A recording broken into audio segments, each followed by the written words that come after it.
They left me alone in Rome with nothing but my passport and a maxed out credit card. So by the time their plane touched down back home, I made sure they had nothing to return to. My name is Clara, and up until a year ago, I would have told you my life was a fairy tale. I had a successful career, a beautiful home, and a husband named Leo who I believed was my soulmate. I was wrong. What I actually had was a carefully constructed illusion, and it took being stranded thousands of miles from home for me to finally see it. Let me rewind. I met Leo at a work conference. He was brilliant, funny, and had a way of making you feel like you were the only person in the room. Our courtship was a whirlwind of fancy dinners, spontaneous road trips, and deep conversations that lasted until sunrise. For 3 years, it was bliss. We seemed perfectly in sync, finishing each other's sentences and dreaming about the same future. Sure, there was one significant cloud: his parents, Eleanor and Robert. Our first meeting was at their immaculate, cold-feeling home. I arrived with a bottle of wine, my heart pounding with nerves. I noticed immediately there were only 3 place settings at the table. I stood there, awkwardly holding my gift, until Leo finally said, "Oh, Mom must have forgotten. I'll grab another." But the way Eleanor's eyes flickered over me told a different story. The entire evening was an interview I hadn't prepared for. They questioned my career, my family background, my life goals. Leo just sat there, nodding along, adding the occasional, "Isn't that right, dear?" It was unsettling, but I wrote it off as protective parents being parents. After that night, I waited for Leo to say something, to acknowledge the strange vibe. He never did. A few days later, I finally gathered the courage to bring it up. "Leo, about dinner at your parents'," I started. He immediately sighed, closing off. "Can we not? It was fine. You're being too sensitive." "I'm not being sensitive," I insisted, my voice tightening. "They grilled me for 2 hours, and you didn't say a word to defend me." "Defend you from what?" he snapped, turning away. "They're my parents. I'm not going to disrespect them in their own house. You just need to try harder to fit in." I felt a chill run down my spine. This wasn't the man I fell in love with. This was a stranger. We didn't speak for days after that. I was waiting for an apology. That never came. Eventually, I let it go, burying my unease deep down, telling myself it wasn't worth ruining what we had. We saw them sparingly after that, only for major holidays where I learned to become a ghost, smiling and nodding, saying as little as possible. The next major encounter was at our wedding. It was a beautiful day, until the reception. Eleanor, draped in silk, floated over to us. "So, darlings, have you decided on a honeymoon?" she purred. We had. We were going to Bali. It was my dream. Leo and I had spent nights looking at pictures of the beaches and temples. But before Leo could answer, Robert chimed in. "Bali, how quaint. We have a better idea. We'll fund your entire honeymoon, a grand tour of Italy. Rome, Florence, the Amalfi Coast, our treat." My heart sank. Italy was beautiful, of course, but it wasn't our plan. It was theirs. I looked at Leo, my eyes pleading for him to gently decline. Instead, his face lit up. "Italy? Seriously? That's incredible. Thank you." I felt the air leave my lungs. Later, I pulled him aside. "Leo, we were going to Bali. We planned that together." He brushed me off. "Clara, don't be ungrateful. This is a once-in-a-lifetime trip they're offering us. It would be stupid to say no." "It's not about being ungrateful," I whispered, my voice cracking. "It's about us making a decision about our honeymoon together." He just shook his head. "You're overthinking it. You'll love Italy, I promise." The defeat I felt in that moment was a physical weight. A month later, we met his parents at the airport. Eleanor greeted me with an air kiss and a, "You look rested, dear." The first few days in Rome were a blur of museums and expensive restaurants, but the facade quickly crumbled. The criticisms started subtly. That's an interesting dress choice for today, Clara, Eleanor would muse, looking me up and down. So bold. Robert would chime in about my posture or the way I held my fork. Leo would either stare at his phone or, worse, laugh nervously as if it were all a big joke. I felt myself shrinking, becoming quieter, trying to take up less space. By the second week, in Florence, it escalated. They began commenting on what I ordered. If I chose a pasta, Eleanor would sigh and say, "I wish I had your metabolism," while cutting into her own steak. One afternoon, they planned a day trip to a vineyard and told me point blank I couldn't come because my casual style wouldn't be appropriate for the venue. Leo went with them. He didn't even argue. I spent the day alone in the hotel room, crying tears of hot humiliation and rage. The final day of the nightmare arrived. We were scheduled to fly home. I was in charge of organizing our souvenirs, and Leo was responsible for the passports and tickets. As we started packing, a knot of anxiety tightened in my stomach. "Leo, can I have my ticket and passport, please?" He patted his pockets, a fake look of confusion on his face. "Huh, I thought I had yours." My blood ran cold. "What do you mean? You had all of them." He shrugged. "I must have given it back to you. Check your bag." I knew with a sickening certainty that I never had it. I stormed down the hall to his parents' room. "Leo says he doesn't have my ticket. Do you have it?" There was a beat of silence. Eleanor gave me a thin, cold smile. "Oh, dear, there must have been a misunderstanding. We only booked 3 seats. We assumed you'd handle your own travel." The world tilted on its axis. You assumed?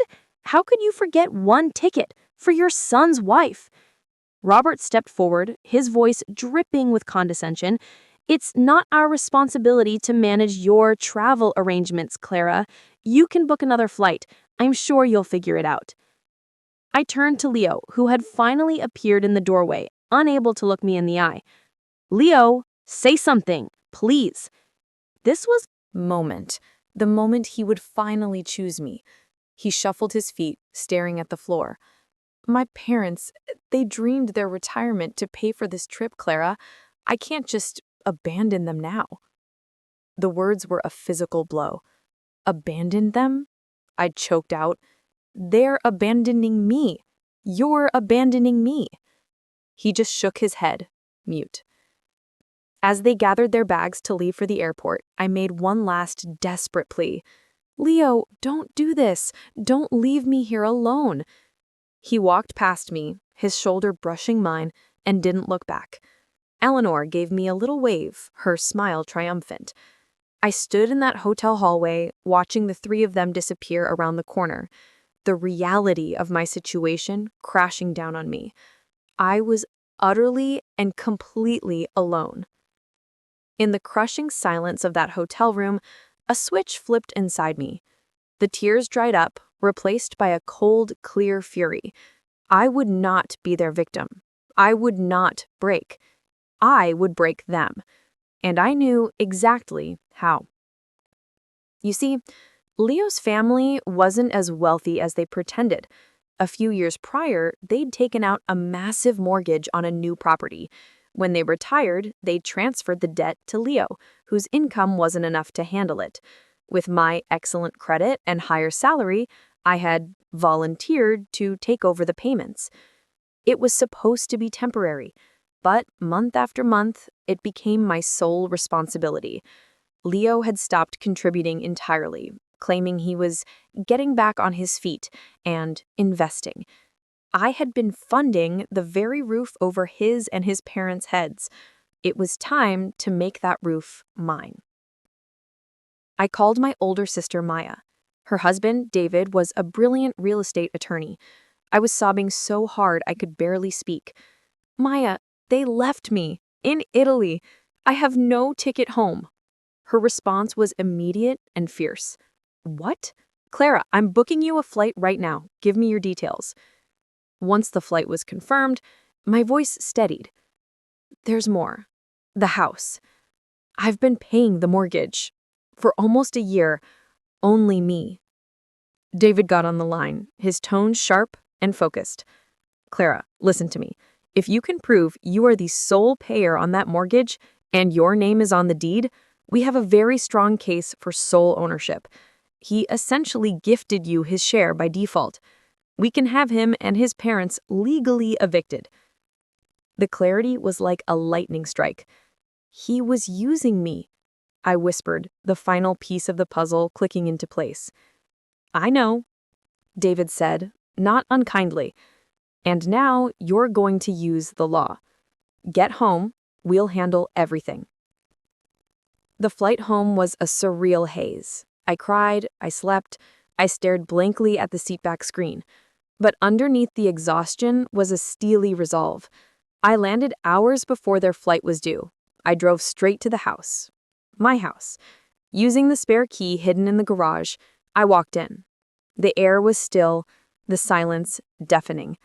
A surge of power, clean and sharp, washed over me. This was mine. I called my David and Maya, and they came over immediately. We spent the next few hours on war footing. David drafted the eviction notice and filed the preliminary paperwork to have Leo's name removed from the property title.